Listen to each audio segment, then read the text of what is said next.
Hi, host Eric here, host of Talking with Famous People, squeezing in a quick 5 minute video during my 10-minute break during my 4 hour Skype session this evening, which is going quite well.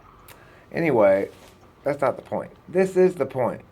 I want to do a demonstration slash solvency on myself slash tip slash multiple thing about how one might actually utilize one's understanding of the cognitive functions to accomplish meaningful outcomes in one's own life.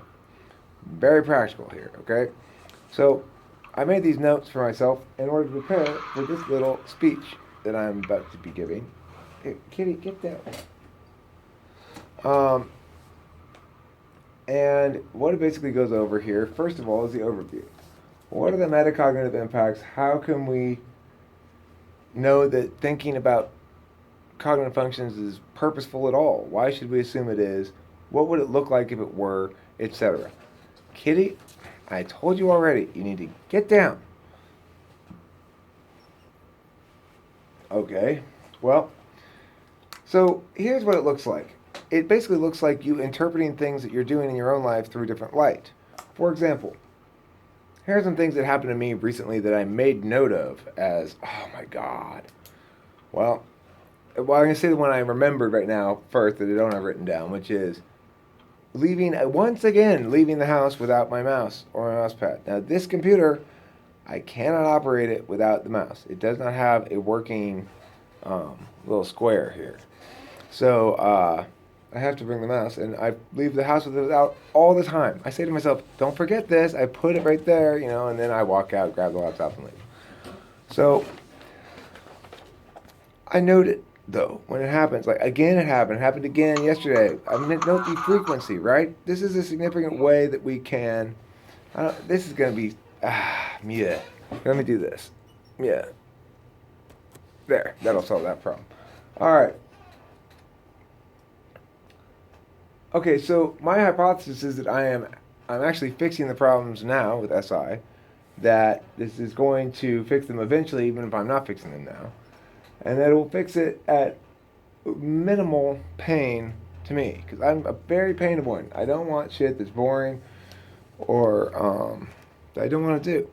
So I have examples though of how it's actually coming together a little bit now. As I've cleaned the garage, I cleaned the dishes the other day, or at least I've half cleaned them, which is to say I de-disgustified the sink and moved all the dishes into a bucket of soapy water, and that's where they remain. But I've basically scrubbed the worst of the grossness off of them, stuff like that.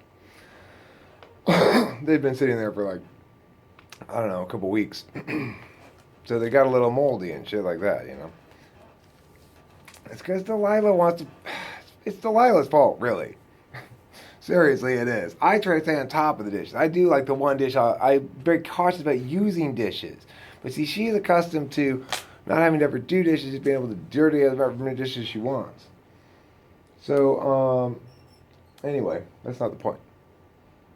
I've only got a little bit of time left. I could just pause this, though, in theory. So,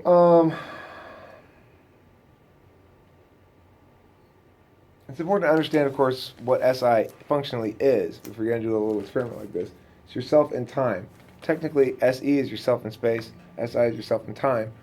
However, it's important to note that there's a lot of crossover between these, and SI tends to be the more organizational of the two, and SE the more action focused of the two. The reason is not because there's no way to organize yourself in space. It's not at all the case. In fact, when you are focused on yourself in time, that means to a large extent dealing with yourself and your objects that you possess and your workspace and stuff like that. You are not just yourself. Yourself is yourself plus all the environments you control in your immediate environment. This is my space. It's a representation of me. It's not anybody else's space, right? And if anybody else were here, it would be a representation of them. So, in reality, our identity, our existence in the moment, etc., is expressed not just in our body, but in our immediate space that we control and with our possessions. In fact, it's obviously the case because you go out in the world and there's a lot of things you need your identification for to prove your identity, right? So I'm going to make this part one of this set on SI and continue the next one later.